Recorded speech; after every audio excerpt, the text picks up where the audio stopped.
Hello, this is Mike, and welcome to another episode of Urban Legends and Mythology. On this episode, we are discussing a subject which is very near and dear to my heart. For context, when I was a wide-eyed college student studying archaeology and anthropology, I really had two main focuses of interest. My primary focus of interest was always America. I love early American history, and I especially love early Ohio history. And since I lived and studied in basically the foothills of Appalachia, that was my primary focus. However, I always also had another fascination, which I never really got to indulge in throughout my college career and throughout my professional career, and that was my fascination with Polynesian history.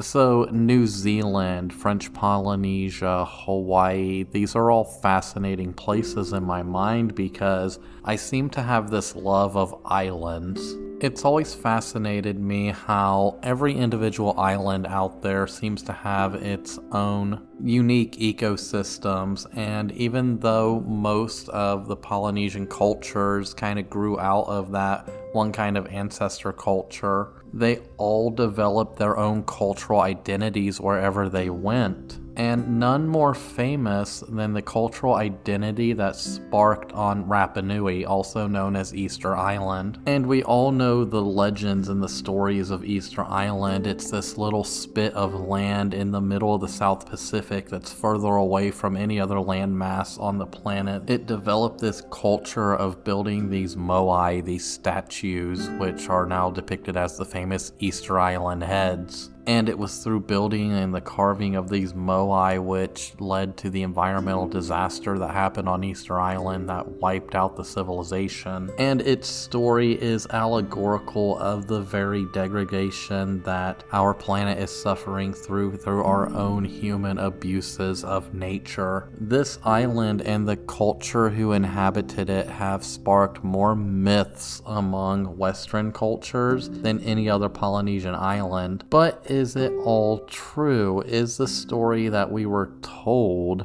actually a fiction? A story wrapped up in a neat little package in order to simplify what happened to this culture and why it disappeared? Does the legend of these people who sought to outcompete each other by building bigger and bigger moai hold any weight to it? Does the legend that the moai led to the environmental destruction of the island and the fall of its civilization into a bunch of cannibalistic warring monsters have any truth behind it or evidence behind it? Well, the simple answer is no, those legends don't hold up at all. But I'm going to tell you the real story of Easter Island and its indigenous culture. And I'm going to tell you a story that is 1,000 times more fascinating than that tired old legend we hear whenever we hear the words Easter Island. So as always, I'm going to start by taking a sip of this delicious New Belgium Voodoo Ranger Fruit Force IPA, and let's start at the beginning. So Easter Island was actually formed by a series of volcanic eruptions over 100,000 years ago, and while that may seem very, very old, that's actually very young geologically speaking. But it really isn't until around 700 or 800 CE, and some scientists even say as late as 1200 CE, when we see the earliest humans arriving on Easter Island. So the story goes that the first settler on Easter Island was a man named Hotu Matua, and he and his two canoe or one double-hulled canoe colonizing party were Polynesians from the now unknown land of Hiva, which was probably in the Marquesas. So they landed on Anakena Beach, and it said that his people spread out across the island and subdivided it between the clans who were claiming descent from his sons, and this was kind of the birth of the Rapa Nui culture. Now, not much is known of these early colonists on this island. However, it is said that they had spread out across this island and eventually reached a peak of maybe around 3,000 people spread across roughly 11 family or extended family or tribal groups. Now, Rapa Nui is a very small island. It's only about 24 kilometers end to end and about 12 kilometers wide at its widest. Some people believe that at its peak, it may have been home to 15,000 people, but I think that estimate is fairly high. I'm kind of in that more conservative group. I think the peak population was probably around 3, maybe 5,000. And I think people simply come to that higher estimate mostly based on this environmental destruction myth. So back on Anakennet Beach, which is this little beach kind of on the northern side of the island, Hotu Matua arrives with his settlers sometime between the year 900 and 1200. We're not actually sure. A lot of people think it was closer to 1200. I think it might have been closer to 800 or 900, but that's just my opinion. So Hotu Matua was a tribal leader in this mythical land of Hiva, which was probably somewhere in the Cook Islands or the Marquesas. Linguistics give strong evidence that it was the Marquesas. And he actually lost 3 battles to a rival tribal chief. And upon losing this 3rd battle, I guess he just decides to pack up and leave for good. So Hotu Matua has this friend called Haumaka, and he has this dream in which his spirit travels to a far country looking for a new home. And in this dream, Haumaka says that his spirit arrived at 3 islands and another with a larger one with a crater on the southwest corner. The island was the 8th or last island in the dim twilight of the rising sun. His spirit then traveled counterclockwise across the island, naming 28 places, including Anakenna, a landing place on the north coast of the island and the future residence of the king. So he awakes from this dream and he tells his brother about it, and word gets to Hotu Matua, and he told his 2 sons to build a canoe and search for the island of Haumaka's dream. So they go out, and 5 weeks later they discover this island, this new future home for King Hotu Matua and his people. So when they arrive on this island, it looks nothing like it does today. Today it's covered in grasses and it's this windswept, mostly treeless island. Well, back in 900 or 1200 or whenever, when they first arrived, they would have seen what was essentially a subtropical forest being dominated by these huge palm trees. One of them is actually called the Easter Island palm. It's now extinct, but it was one of the largest palm trees to ever grow. Its closest neighbor is the Peruvian wine palm, and those trees are enormous. However, a forested island with no nearby coral reefs for easy access to fishing isn't really ideal if you're trying to start a new civilization. However, the Polynesians for thousands of years had perfected the art of cultivation, because at the end of the day, these guys were farmers, and they packed their canoes with everything they would need in order to start a civilization on this island. An entire ecological package tucked away in a canoe. So to start off with, they brought with them their most important foodstuffs. They brought bananas, taro, sugarcane, sweet potatoes.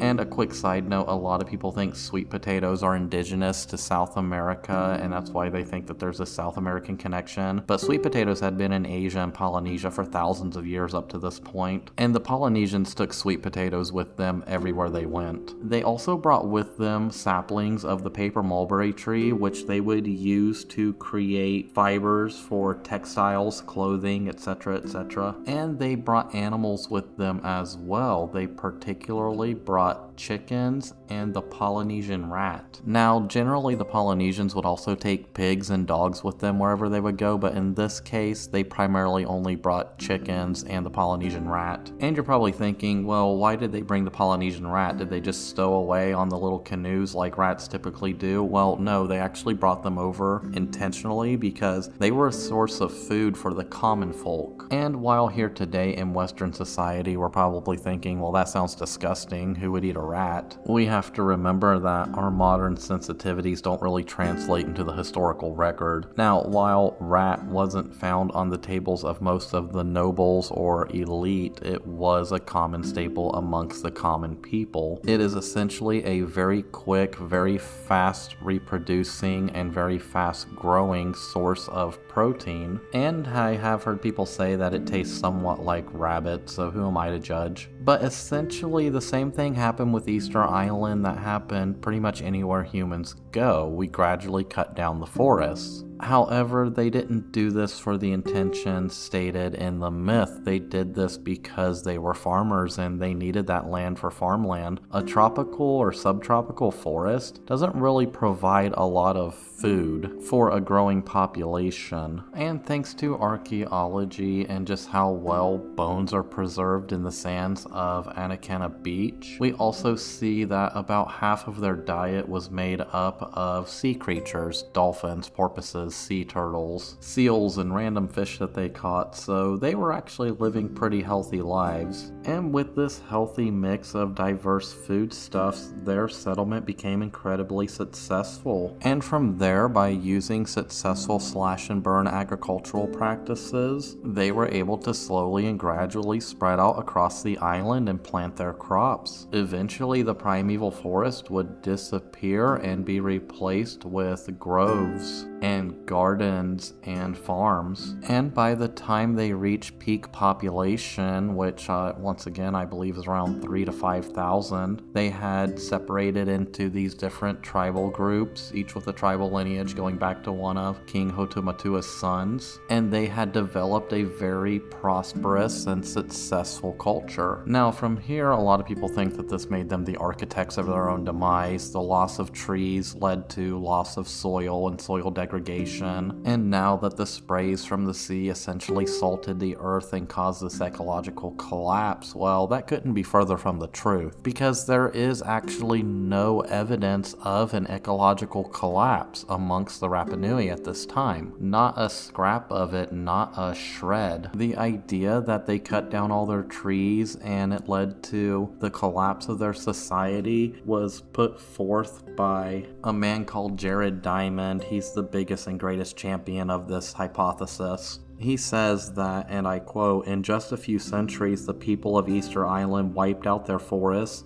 drove their plants and animals to extinction, and saw their complex society spiral into chaos," end quote. And it's said that this story started to gain appeal in the latter half of the 20th century when we started looking at our own environmental degradation problems. And this became kind of a warning as to what would happen to us if we didn't start taking steps to start respecting our environment by reducing pollution, reducing dependence on greenhouse gases, all that fun stuff that we talk about today. And he also goes on to basically state that the islanders became so obsessed with out-competing their neighbors by building bigger and bigger moai that the obsession drove them into a state of starvation, cannibalism, warfare, etc., etc. But the reality is none of that ever happened. And yes, the island was largely deforested, but that did not lead to a collapse in their society. It did not lead to breakdowns. It did not lead to war. The Rapa Nui were actually notoriously peaceful, even though they were broken up into these different little tribal divisions and they probably skirmished every once in a while over petty little things. They were largely peaceful. And on a small island with a very small population, groups intermarry. It's like one of those small towns where everybody knows everybody and everybody talks to everybody. So it only does you a disservice if you are acting warlike towards another tribe or another band or another family group. And to be honest, we have never found any evidence of warfare amongst the Rapa Nui. We've never found defensive structures. Now there was a ditch on the one side of the island that was thought to have been a defensive structure, but it turned out just to be a natural feature in the land caused by an old volcano. Now there were various obsidian blades and spear points found in the archaeological record, but when researching the residue on those spear points and stuff, they mostly found vegetation, plant matter, and dirt, indicating that these were used as farm tools. And it makes sense because they were found amongst the groves and rock mulching gardens amongst the Rapa Nui. I'll get into those later. But the number one proponent of deforestation actually was introduced by the humans. It was the Polynesian rat. So the Polynesian rat actually had no endemic predators on this island, so they were free to reproduce rapidly. And in this primeval tropical forest, the rats' favorite food was abundant, the palm nuts from these ancient palm trees, and the rats being prolific little breeders and prolific little eaters. And when it comes to rats, they can rapidly reproduce. I think they said on average that they can double their population like every 2 weeks or something like that. We do know from the archaeological record that at the peak of its population, there was probably around 3 million rats on the island, eating up all these palm nuts. And this is important because when it comes to some of these palm trees, especially the Rapa Nui palm, and we're inferring this from its closest relative, the Chilean wine palm, that these trees take up to 50 years to grow, and it isn't until they're fully grown when they first start fruiting and dropping these seeds. So essentially the rats came in and screwed up that cycle. They were devouring the seeds faster than the trees could propagate, and once the trees were cut down for other reasons, or they just died or whatever, they weren't really replenished, so by the 1650s it's believed that they went extinct. However, we put all this emphasis on the trees being so important to this island and this population, and while yes, the palm fronds were used for various things, they were used in their earthen ovens and they were used in weaving baskets and whatnot. The trees themselves, the palm tree itself, isn't really great for building anything or using them as a lot of people say rollers for the moai, and that's simply because of the makeup of the tree itself. While they do have very hard, thick exteriors, their interiors are really spongy, so they're not good structurally, they're not good for making canoes or anything, and they're really not good for putting a multi-ton moai on top of and trying to roll down a hill. So to be honest, the Rapa Nui didn't really depend on these trees for very much, and any trees that they did depend on, they were growing and cultivating in their own groves. For example, the banana trees and the mulberry paper trees. And to be honest, even in the construction of their houses, they weren't using palm fronds for that. Their houses were made from a foundation of lava rocks with these holes drilled into them, and then they would weave these like posts across them, and they would thatch the roof from these almost like cattail-like plants that grow around one of the lakes on Rapa Nui and one of the volcano craters, and it created these kind of low long houses. And to be honest, for building material, they used the lava rock on the island for just about everything. The ahu, which are the platforms that the moai stood upon, they were made from lava rock, very carefully cut and fitted together, and they're fitted together so well that you can't even stick a razor blade in between the gaps, which some people think leads to a Peruvian or South American connection, but there's no evidence of that at all. While Polynesians were perfectly capable of traveling to the Americas, there's no evidence that they really interacted with anybody from the Americas or ever made that journey. And these theories, these ideas of the South American connection don't show up linguistically or genetically at all. But like I was saying, lava rock, it was this lava rock called tuff. That was really their primary building material for doing everything. Might as well be. It's abundant and it is a Stone Age culture. We also see the use of volcanic rock in something that is almost never talked about, their gardening tactics, which were a method known as rock mulching. Now, what's rock mulching? It's essentially building these little, I guess, walls or gardens of rocks, stone, which kind of entrap water and allow nutrients and stuff within it to have much higher concentrations. And plant life can flourish in these rock gardens, and we actually still see on Rapa Nui today self-sustaining rock gardens growing and regrowing the same plants which were originally planted in them hundreds of years ago. Now the Rapa Nui, they had been doing this since they first came to the island. Any farmer knows about soil quality, and any farmer knows that poor soil would have probably been abundant on this island, and this would have essentially created a hedge against the eventual deforestation which had taken place by 1650. It's like, sure, yeah, the topsoil probably did blow away over there, but my rock mulching gardens are perfectly fine and growing and still sustaining the community with food. And it was through these techniques that they had cultivated an astonishingly effective system of gardens, orchards, and farmland across the island. And this garden idea, it's actually fairly common in harsh environments around the world. We see it in Israel and China and even in the Canary Islands. So it's not like it's this new thing. Humans know how to do this. We've been doing it for millennia. And it wasn't just these rock mulching orchards and gardens which were contributing to their food. They were also taking advantage of the fact that Rapa Nui is littered with like 2 or 3 miles worth of lava tubes, and it was in these lava tubes where they created vast underground gardens where they could grow sweet potatoes and yams to supplement their diet. And sweet potatoes are extremely important. They're one of the most nutritious vegetables on the planet. But the point is, these lava tubes did allow these gardens to be protected from any kind of like outside environmental consequences, storms, typhoons, whatever. And since a lot of these were self-sustaining, and they're still self-sustaining to this day, I think it's pretty obvious that there was never a food shortage on the island. And this is even more evidence in the fact that we see no evident skeletal remains of cannibalism anywhere on the island. That has never shown up in the archaeological record at all. It's a myth that it has. Hell, when the first European explorers, it was this Dutch expedition, when they actually came to Easter Island, they had talked about in their journals or ship's logs about how abundant food was on the island.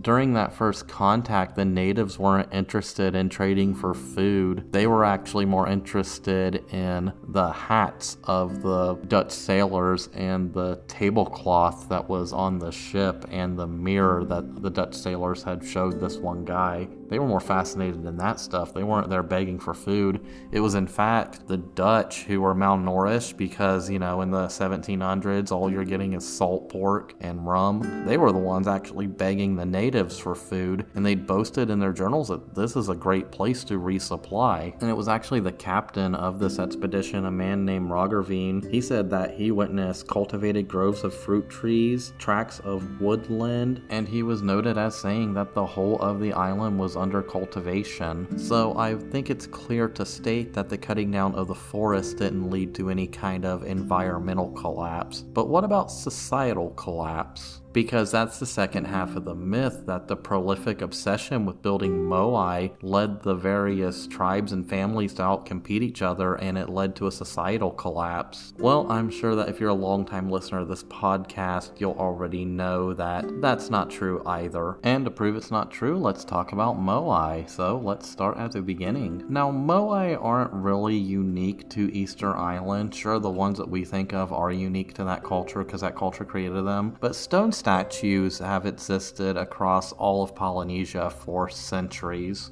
And that's not even unique to Polynesia. We've been making stone statues since the dawn of humanity. But it's widely believed that it was very shortly after the arrival of King Hutumatua in 8, 9, or 1200 AD that the first moai were being carved. So moai are generally known for their large broad noses, strong chins, and rectangle-shaped ears and deep eye slits. Now Easter Islanders, they call these statues Aringa Ora Atura Panua, that is, the living faces of the holy ancestors. They are representations of the ancestors who had come before. A lot of people think they are depictions of tribal leaders or chiefs. And it's funny because out of the 900 or so moai that were started or carved, only about 200 of them made it to their final destination, which are on those ahu platforms on the beaches. And these ahu, they are vast, enormous undertakings in themselves. They are these, like I said, perfect stone structures that fit together like a jigsaw puzzle. The largest of which actually holds up to 15 moai. It is called Ahu Tongariki, and they all stand there with their backs to the sea, overlooking the vast lands of gardens and plantations and farms or whatever, and watching over the people of Rapa Rapa Nui, protecting them from whatever outside evils may come to them. Now, almost all moai are carved from this volcanic metamorphic rock known as tuff. It is basically formed when volcanic ash settles onto the ground and it kind of gets compressed into stone form. It's a fairly soft rock that is easily workable and makes perfect building material for these moai. Now, the moai statues were actually carved in place, and they were carved on their backs in this quarry called Rono Rariku, which is this cliff made out of this volcanic tuff on the edge of this volcano. And at the top is actually a lake in the kind of rim of that volcano. And that lake is where I said before they get these like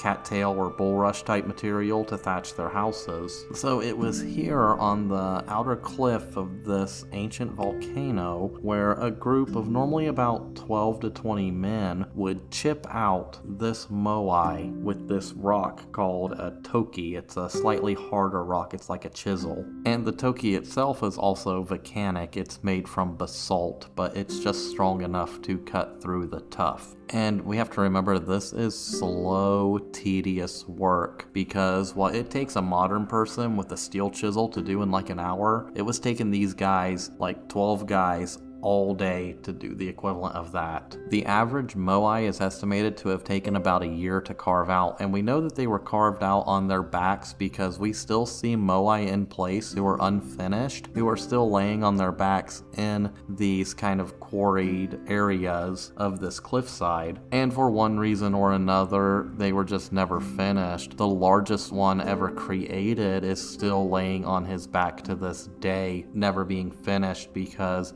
it was something like 6 stories tall, and I think at some point whoever tasked these men with constructing this one realized that even if they did free it from its stony quarry, they would never be able to get it to the site without breaking it. And this quarry is actually where we see the highest concentration of moai on the island, because most moai were never finished or never made it to their destination. In fact, out of I actually found the number, 887 moai across the island, 397 of them never made it out of that quarry. And to understand this is to really understand how the moai were created and moved, which is another part of the mystery. How did the moai move? And I can tell you for sure that it wasn't log rollers. For one, the roads on Rapa Nui were concave, and they wouldn't have been wide enough to accommodate these log rollers. 2, these moai weighed several tons, and these log rollers would have been crushed under the weight. And 3, these people were just intelligent enough to understand that if you wanted to move an object, it's a lot easier to move it upright across this island than it is to roll it on its back. So here's how it all went down. So at the cliff face, the men, they're carving out this moai, and they carve it kind of from the top down, and the last thing they carve out is the back. And as they're carving out the back, they're piling all these stones in there until that last little piece is kind of chipped away. The next thing they do, once the moai is finally freed from his mountainside resting place, they slide him down the mountain, and at the bottom of this mountain, or in a specific part of this mountain, there's this hole or this ditch, and as it's sliding down, it falls into this hole in this ditch, and that falling motion kind of is at the perfect angle. It just kind of props it up, so now it's standing up in this hole or this ditch. And this was actually a very dangerous and probably tense part of this, because a lot of these moai, as they slid down this mountain, they broke or they cracked, or when they flipped up into that hole, they realized some crack had formed or some break had formed, and then they just kind of left them there. And I'm sure that once they got to this point, there was probably a raucous celebration, especially if he wasn't broken. Because remember, these are sacred religious protectors, so I'm sure there was pomp and ceremony with every aspect of point A to point C. But our journey's not done, so after he is upright, what they do is they throw these ropes around his head. It's normally like 3 ropes. And then there's a team, it's usually about 12 people on each rope. They rock the moai back and forth. And the moai at the beginning, after he's initially carved out, he's kind of in the shape of like a bowling pin. He's kind of purposely rounded and bulbous on the bottom, and this rocking allows him to essentially walk across the island. And it was observed that a really good team could probably get up to 1 kilometer a day out of this. And considering that the island was about 20 kilometers across from end to end, it would probably take up to to 20 days to get your moai on his ahu, or at least to the site where his ahu was. Now you're probably thinking that is a crazy idea. Why would they do it that way? And it was actually in experimental archaeology they figured this out. It was a group from, I believe, London who had this idea and figured it out. And it matched oral histories from the natives who stated that the statues walked across the islands to their ahu. But it's not just in recreating the method in essentially a backyard lab. They actually went out to the roads of Rapa Nui and they observed road moai. Now, road moai, for those wondering, are the moai that never made it to their final destination because they broke along the way. And when we do the math, we see that if there's roughly 887 moai across the island, 397 are still in the quarry, about 200 made it to their final destination. That means there's about 290 road moai on Rapa Nui that we know of. And these road moai tell us a lot about how they were moved. So for one, they all had that kind of bulbous bottom. Another thing that we noticed was that the eyes hadn't been cut out yet. They were actually the last part of the moai to be affixed or carved out or whatever. We also found that while they were being transported, certain patterns started to emerge. So when a moai was going uphill and it was found by the side of the road, it was usually laying on its back. And if it was going downhill and it was laying on its road, it was usually laying on its face. On flat surfaces, it was 50-50. This pattern was consistent across the island, which gave more credence to that idea that they had been transported upright. However, those few 200 moai who were lucky enough to make it to their ahu, when they were finally placed upon that platform, their bodies were generally carved into that more slender and elegant shape. Their eyes would have been affixed. There was evidence that they were possibly painted, or some of them were possibly painted. And there would have been this great religious ceremony afterwards, where the whole of the island probably would have shown up to witness the finishing of this representation of their ancestor, this representation of the protector of their culture and their island. And to be honest, these weren't like private statues commissioned by some random guy to show off his power and wealth. That's kind of how we think of it in the modern sense. We're out competing our neighbor. And we have to remember that, for one, this wasn't a modern capitalist society like we have here in the West today. They weren't trying to outcompete their neighbor or keep up with the Joneses. These statues, these moai, had sacred religious significance in their culture, and that was spread across the whole of their culture. The creation and movement of these moai, every part of that was sacred and it honored the ancestors. So this competitive, petty spirit around it just simply did not exist. That's our own modern biases clouding our interpretation of why these moai were created in the first place. This whole endeavor in the creation of these moai would have been a significant event for the island to come together peacefully in order to celebrate their shared history and honor their ancestors. However, why is this important? Why am I rambling about moai and how they were transported and how they were created? Well, it's because when you look at it objectively, you'll see that it in no way led to the collapse of their society or their ecosystem. For one, the guys carving the moai in the quarries were from a very distinct social class on the island, and they were considered as doing a sacred work. It wasn't just random people going up there or the whole of the island going up there carving moai left and right. These were highly skilled workers. And given that this work was sacred and they were from this distinct social group and they were tasked with doing some very technical fine work, the number of people actually doing this work probably wasn't that high. I mean, if you're working on one moai at a time, 12 people could do it in a year. And then when you factor in the team of guys that you have to transport it, if you're just doing it by rope, it's probably about 30-40 guys at most actually doing the transporting. And if they're just using rope, which they were able to create themselves from the paper mulberry tree, which they imported to the island and cultivated in these groves, that's not a huge drain on resources. So this feverish feverish frenzy to build bigger and bigger moai to outcompete your neighbors just simply didn't exist and is a complete myth. And besides, the people of Rapa Nui, they didn't use moai for competition. No, they had their own form of competition if they wanted to outcompete each other. And this was a competition that arose out of this cult on this island. They were called the cult of the Birdman. And there was a lot of symbolism with the black tern. In Polynesia, the black tern is almost worshipped as a sacred bird because when you're sailing across the open ocean, if you see a black tern, you know that that black tern is going to lead you to land. So this kind of shows up in the latter history of the island when most people of the island become kind of enamored with this cult. So each year the men of Rapa Nui, well, they would actually probably be handpicked men by their tribal chieftain elders or whatever, took part in this ceremony which allowed them to become the human embodiment of Tangata Manu, or the Birdman, and he would be this embodiment for the next year until the next Birdman competition. And while the goal of the competition may seem easy and very simple, it was actually a very brutal competition, but winning this competition allowed you to basically say, I'm the human embodiment of the Birdman, I'm the biggest badass on the island, look at me. So on the day of the contest, the men would gather on the southeast corner of the island on top of this 300-foot cliff, and just under a mile off the southwest end of Rapa Nui, there's this small cluster of islands, and one is a rocky outcrop known as Moto Nui, and it's actually the home of several species of migrating birds, among which one of them is the black tern.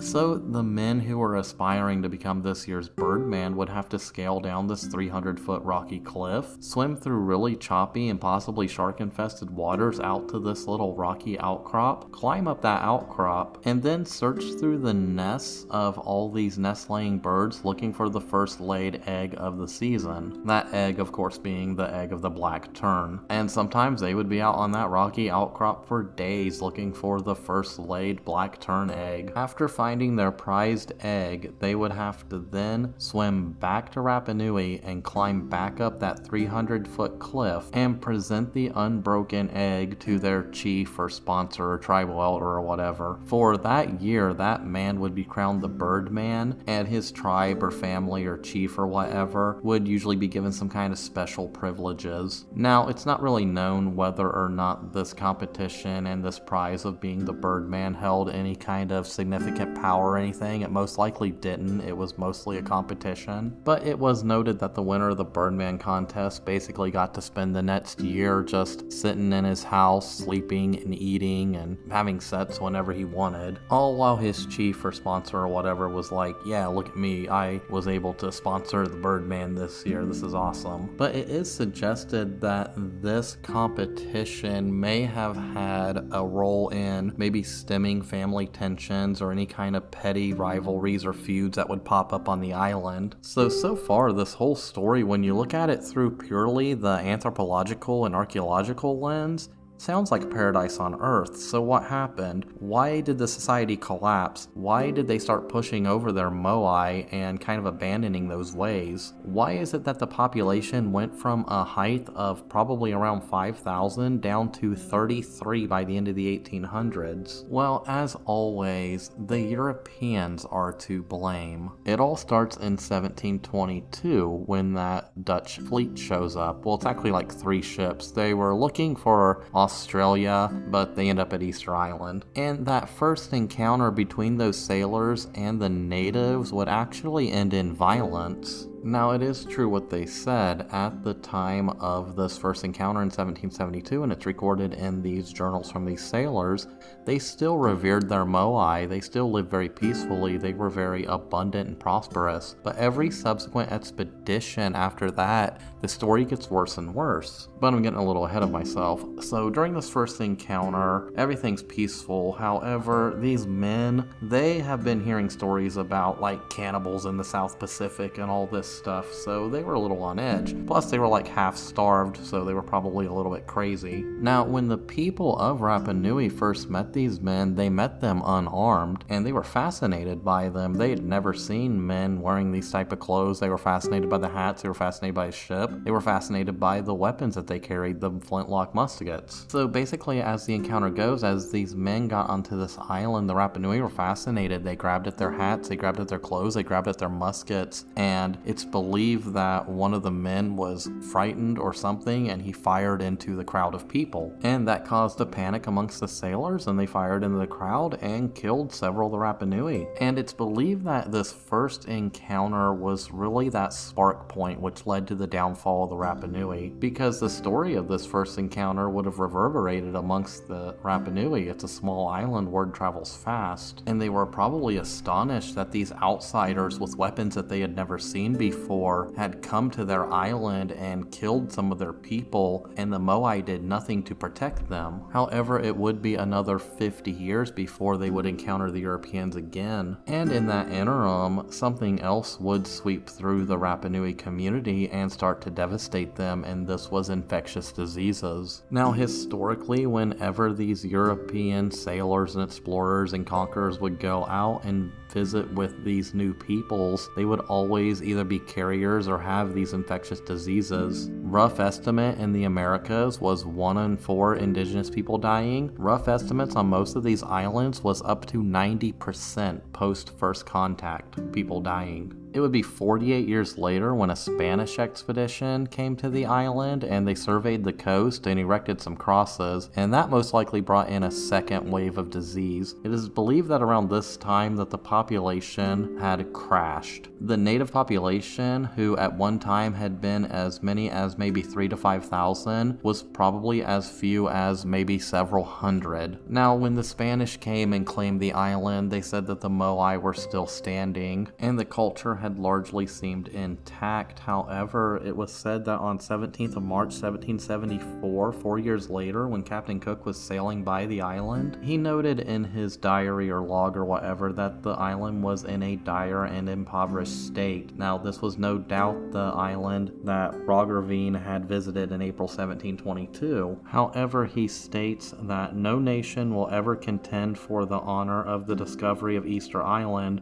as there is hardly an island in the sea which affords less refreshments and conveniences for shipping than it does. Nature has hardly provided it with anything fit for man to eat or drink, and the natives are but few and plant no more than sufficient for themselves, and the inhabitants of this isle, from what we have been able to see of them, do not exceed 600 or 700 souls. He had also noted that islanders had now carried weapons when approaching foreign visitors, mostly various clubs and spears which were up to 6 or 7 foot long. But what was really significant was that in the 4 years since that Spanish expedition, they had started knocking down their own Moai. Now, we don't exactly know why, but we can speculate that with contact with the outside world and the outsiders being violent towards them and introducing these infectious diseases, that their once lush paradise had been shattered, and now that their worldview was shifting, it was shifting away from the idea that the Moai would protect them. Now, this practice of statue toppling was called by the Rapa Nui Huri Moai, and it continued until the 1830s. By 1838, the last of the Moai had been pulled down. And of course, by then, with a history of violent contact and with history of slave raids going well into the 1860s, which came from whalers, American whalers would stop by Rapa Nui and enslave and kidnap people.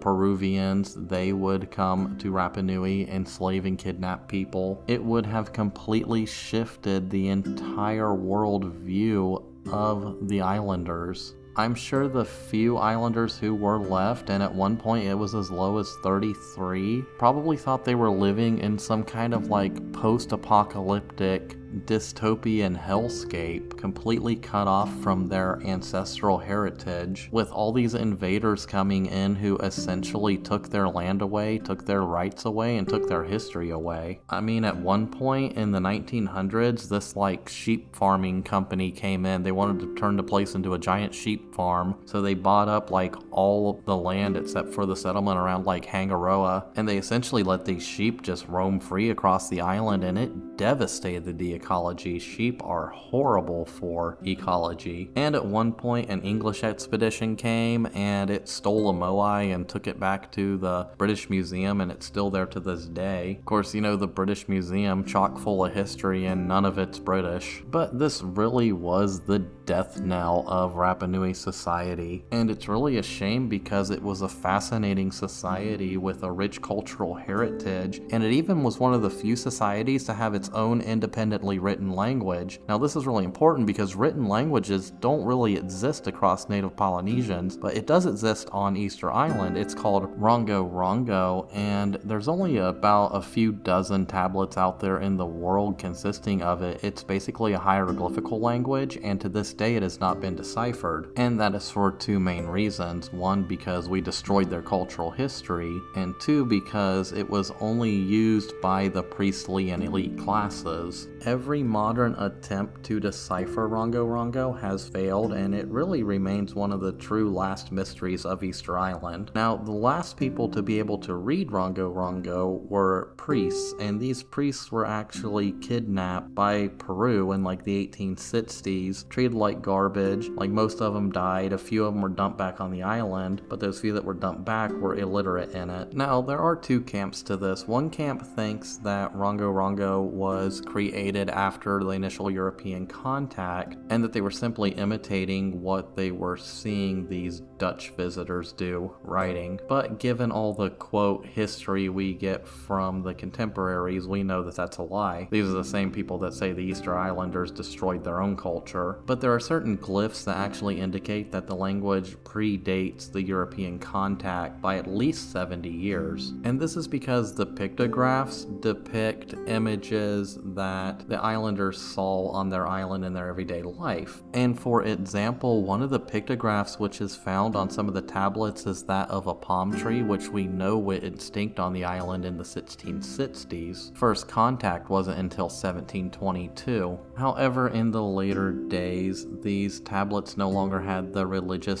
significance that they once had because nobody could read them or decipher them. And it was said that these tablets were being used for all kinds of certain things, like plates, and then some of the stuff's written on sticks and stuff, and those sticks were being used for fishing poles and stuff. So the more modern Rapa Nui who were illiterate of these pictographs were using these tablets and these other things for just mundane everyday tasks. There was no longer any religious or historical significance related to them. But at the end of it all, we do have to ask ourselves, is the story of Rapa Nui a story of self-imposed ecocide? And the answer is a very clear no. In fact, up until 1722, Rapa Nui was an Eden, and the stories that became attributed to their downfall was really just racist propaganda just to cover up their own horrific crimes and to justify what they did to these people. And the whole thing isn't so much a self-imposed ecocide, it's more of a genocide with a little bit of creative spin on it. And all of the myths and legends and mysteries surrounding the Rapa Nui comes from our very own racist ignorance of what it means to be a developed culture, because we cannot fathom the thought that a great civilized culture could stem out of what we would consider Stone Age primitives. We believe that anything that's not modeled on Rome or Europe or America just cannot sustain itself and is not the natural way. And we do this with cultures all over the Americas. Like when it comes to the Maya or the Incans, the Spanish couldn't comprehend the fact that the Mayas or the Incans had beautiful, clean cities with sanitation that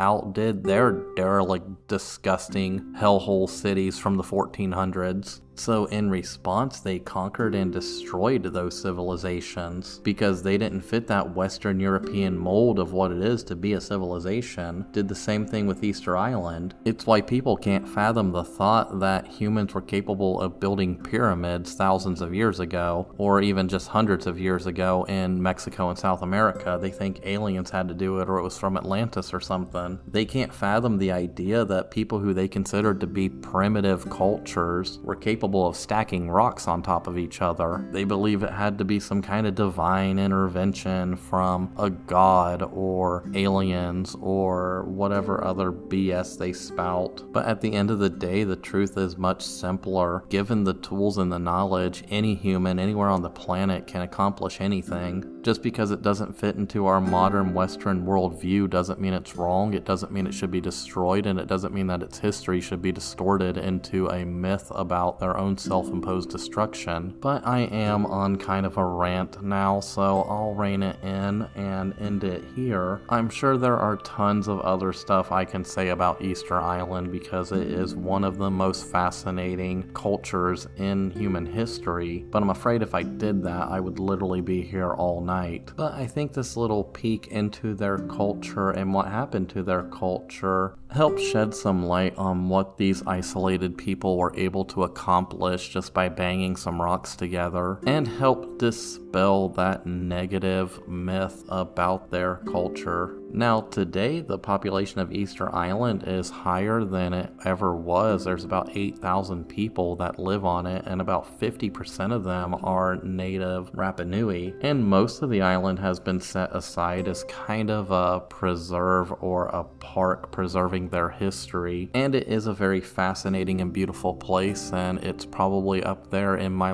top 10 places I would love to visit before I die. And of course, modern technology and infrastructure make it so 8,000 people can live in or around Hangaroa, and we can routinely visit the island now and not have to worry about spreading disease amongst the local population. And props to Peru, because in recent decades they've done a lot to try to restore the island and give it a little bit of independence and preserve what's left of the culture. And maybe one day we'll get lucky and we will be able to decipher Rongo Rongo. All we need is their equivalent of a Rosetta Stone, but I'll leave that for the future. So as always, this is Mike, and if you did enjoy this, all I ask is that you tell a friend, share my links across social media, and all that normal stuff that y'all do in order to, I don't know, make stuff like this grow. Because to be honest, the algorithms and charts that you see across Spotify and Apple Podcasts and Podbean or wherever you're listening to this generally don't really try to push niche topics like history or urban legends or myths or anthropology or anything like that. These niche categories get buried, and for people looking to consume media like this, they have to do a little bit of searching and digging, and it would be nice if people didn't have to work as hard in order to consume this type of media. So any help on that front is greatly appreciated. And before I go, I quickly want to give a brief shout out to Bucket of Chum, the shark movie podcast. They're actually going to feature my trailer that I created for this podcast on their December 21st show, so I truly thank them for that. It is really cool to hear. And likewise, you should check out Bucket of Chum. They talk about